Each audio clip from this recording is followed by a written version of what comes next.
Hello, good morning! Good morning, Philippines! Good morning, Oz! Tara, samahan niyo akong pumasok na naman sa part-time job ko. Ang lamig na naman. Pero mas malamig kahapon kasi ngayon nasa 10 degrees lang siya. Tapos kahapon is 1 degrees. Kahapon talagang nagyayelo yung mga damo na nadadaanan ko, ganun. Tapos, ngayon, naglalakad ako kasi kahapon, nung nag-try akong mag-book ng taxi, walang nag-accept ng booking ko kasi nga sa lamig, sa ginaw. Ay, ang ganda oh. Ang ganda ng clouds oh. Ay, hindi kita. Malayo. Pero ang ganda niya. Kulay orange. Kahapon, nung nagbubook ako ng Grab is walang nag-accept. Kaya ang seste, jogging akong pumasok hanggang sa na-late din ako. Mas maaga na akong nagbihis at mas maaga na akong lumabas ng bahay para maumpisahan ng maglakad. Ang ginaw. Mas malamig kahapon pero ramdam ko pa rin yung ginaw ngayon, 10 degrees kasi sinasamahan niya ng hangin. Ang ginaw guys. Ito yung mahirap kapag breakfast chef ka. Pag breakfast yung work mo, kailangan mong pumasok ng maaga. Yan, yung pasok ko is 6:30. So alay lakad lang na naman. Lakad-lakad kasi nga takot naman tayong mag-scooter. Hindi naman tayo nakakapag-drive kasi hindi pa marunong tapos wala namang lisensya. Ganun, ayan. Maliwanag na. Hindi maliwanag na. Yan, good morning! Nakakaluha yung ang lamig tsaka ano. Sinasamahan niya ng hangin. Nakakaluha. Ayan. Di maliwanag na. Yan yung view ko.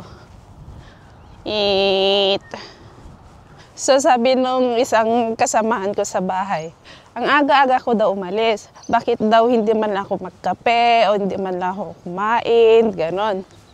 Bakit naman ako kakain sa bahay? Kung pagdating ko dun sa work, pwede akong magluto ng pagkain. Ayun naman ang kinaganda kapag sa kusina ka nag-work. Libre yung depende sa management siguro. Kasi yung iba, hindi yata. Parang may magbabayad ka tapos may discount lang. Pero dito, sa pinapasukan ko ngayon is libre naman yung pagkain. So magluluto lang ako ng breakfast ko, kakain muna ako bago mag-work ko. Di ba ang kapal lang mukha? O pwede namang sabayan. Minsan, habang nag-work, kagat-kagat, ganun. Tsaka wala na akong time kumain sa bahay. Kasi nga, yung oras ko, maglalakad pa. Lalo na kung ganito, maglalakad pa ako.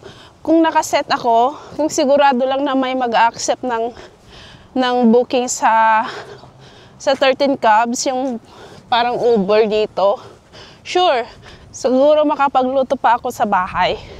Pero kapag yung ganitong lamig kasi, wala daw masyado talagang nag-duty dahil sa lamig. Ang ginaw. Ang hangin kasi, kahapon mas maginaw kasi 1 degree Celsius. Kaya naglalakad ako, nag-freeze yung mga daliri ko, tapos yung mga daliri ko sa paa. Sobra kahapon. Pero ngayon, mas okay siya. Yun nga lang yung hangin din ang kalaban ngayon. Ang nakakainis lang, may gloves ako. Eto. Pero, dahil nga sineset ko yung camera kanina, naglalakad ako, lumabas na ako, hindi ko nakuha yung isa. Kaya ngayon, sobrang nag-freeze yung kamay ko. Ang ginaw. Yan, bulsan na lang natin pala.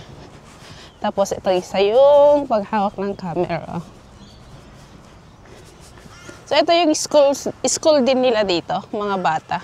So tuwing dumadaan ako dito, tapos kausap ko yung anak ko.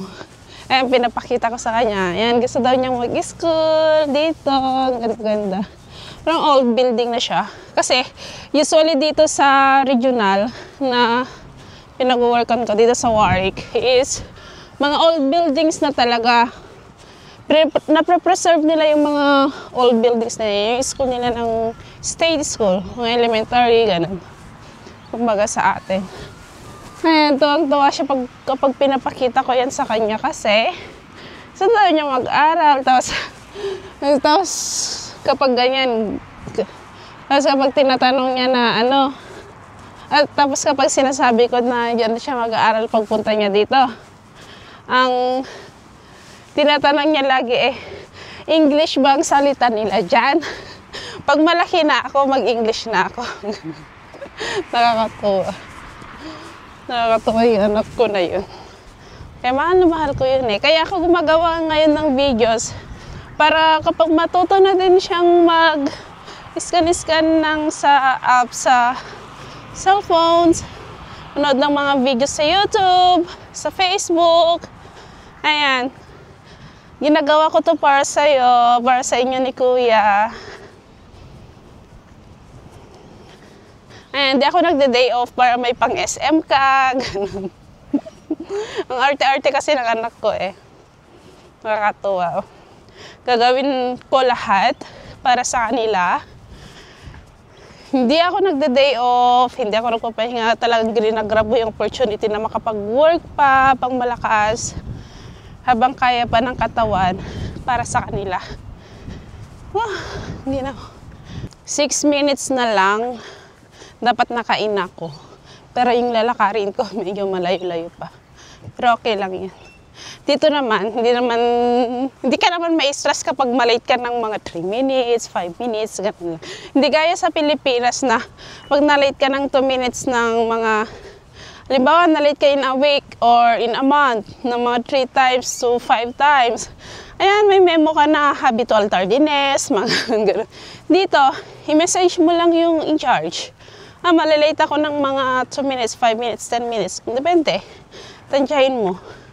Basta i-notify mo lang sila. Okay lang. Pati yung sa pag-call and sick, yung pag-absent kasi masakit katawan, hindi mo kaya. Sa Pilipinas, isang araw lang, kailangan pa ng medical certificate. Dito, sabihin lang, rest well, see you later, see you tomorrow, whatever. Wala nang etcha-bureche. Yun ang kinaganda dito. Medyo marami na ding sasakyan. Himala, ang aga-aga dami ng sasakyan dito sa town. Mamaya makakasalubong ko si ate na every morning nagja-jogging ng ganitong oras. Ay, ayun. Ay, hindi kita, maliit. Malayo sa camera. Pero meron akong nakakasalubong lagi na matandang babae. Nagja-jogging. Sana oh. O, ayan na, mga 1 minute na lang. Hindi pa ako late kasi ang oras is 6:28 pa lang. Tapos ayun na yung work ko, malapit na.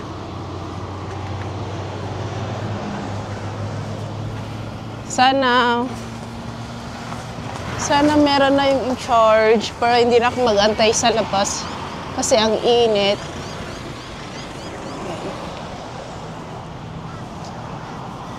Ay, ang init. Sana all. Sa sobrang lamig tsaka mahangin. Okay lang yung lamig niya. Kayang-kaya naman. Pero yun nga, sinasabayan niya ng hangin. Kaya, sobrang ginaw. Yan yung McDo. Minsan, pag nasasawa ako sa dyan sa amin, sumasa kabilang shop ako. Sa McDo, takbo lang ako sa kabila. O sa Choco.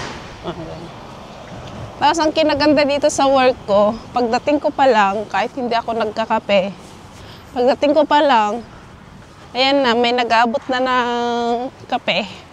O, diba? So, ba't pa ako kakain sa bahay bago umalis? Yung kakainin ko sa bahay ng umaga, kakainin ko na lang ng next meal. O, di ba? Nakatipid ng isang meal. So, yun lang muna. Bye! O, di ba? Nagbabay na ako. Pero, since wala pa yung in charge, magtatambay pa ako ng konti dito. Magantay tayo. Yan, yung chore. Magtatambay lang ako ng konti. Antayin natin yung in charge kasi wala akong access dito sa part-time ko na to. Nakita yung likod.